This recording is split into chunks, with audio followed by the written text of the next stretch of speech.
Welcome to God's Favourite Shepherds, a collection of 39 short stories rounding out the lives of mainly lesser-known Bible characters, with many of the stories ending with a short quiz. Listen now to the author of God's Favourite Shepherds, Bill Ackland. Today's story is a sad one, really, and is entitled Thousands Dead, One Born. A tragic end. The story is based on the first book of Samuel, chapter 4. I am the messenger who barely escaped from the battle with the Philistines to tell the people of Shiloh the dreadful news. I was born some years before Samuel, who grew up in the tabernacle and was now Israel's prophet and judge. Over the years since Israel entered the Promised Land, we had been continually at war with the Philistines, a nation that lived on the coastlands of the Great Sea. In a recent battle, the Philistines killed about 4,000 of our men. Men of war we could ill afford to lose. Israel's elders could not understand why God would let this happen, so they decided to take the ark out of the tabernacle and have it among our army. They thought this would ensure they would be victorious in the next battle against our enemies. The soldiers were so happy when they saw the precious and holy ark of God in their midst that they gave voice to an ear-splitting shout. So loud was the shout that the ground trembled like an approaching earthquake. The Philistines were afraid what might happen now when they learnt the ark was with Israel on the battlefield. A calamity is about to overtake us, they said. We shall be defeated. However, their commanders rallied their troops, telling them they must act like men of war that they were, and not be afraid of the God of the Israelites. The Philistines cast aside their fears.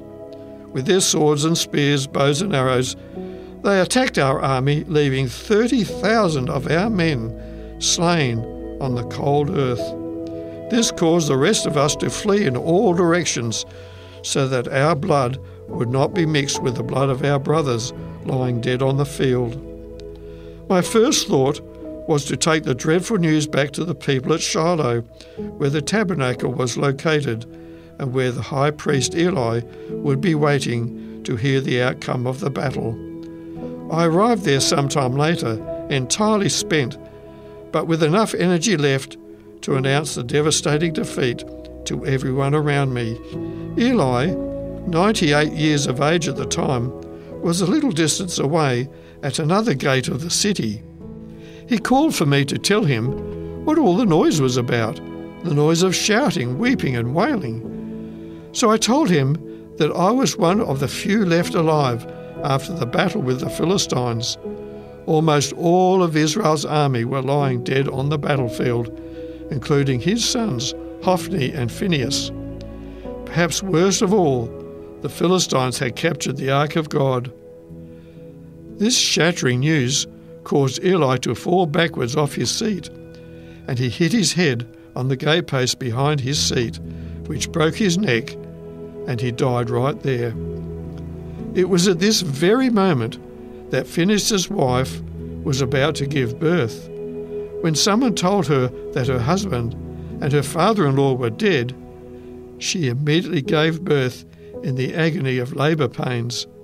Just before she died, the midwives tried to encourage her by saying that she had given birth to a son. This seemed to make no impression on the dying mother.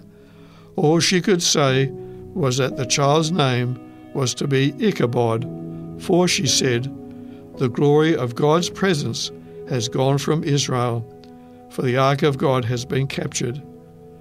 When I heard what the dying mother had said, I realized that her words were true. God's presence had left Israel, for it was never intended that the ark be taken into battle. All God wanted was true love and devotion from his people, and the sign of his presence would then remain with them. That was the true glory of Israel, God with us, Emmanuel. How infinitely better than Ichabod. You've been listening to God's Favoured Shepherds, a book with 39 short stories rounding out the lives of mainly lesser-known Bible characters. If you have any comments or questions, or to obtain a copy of this book, give us a call within Australia on 02 4973 3456 or send an email to radio@3abnaustralia.org.au. We'd love to hear from you.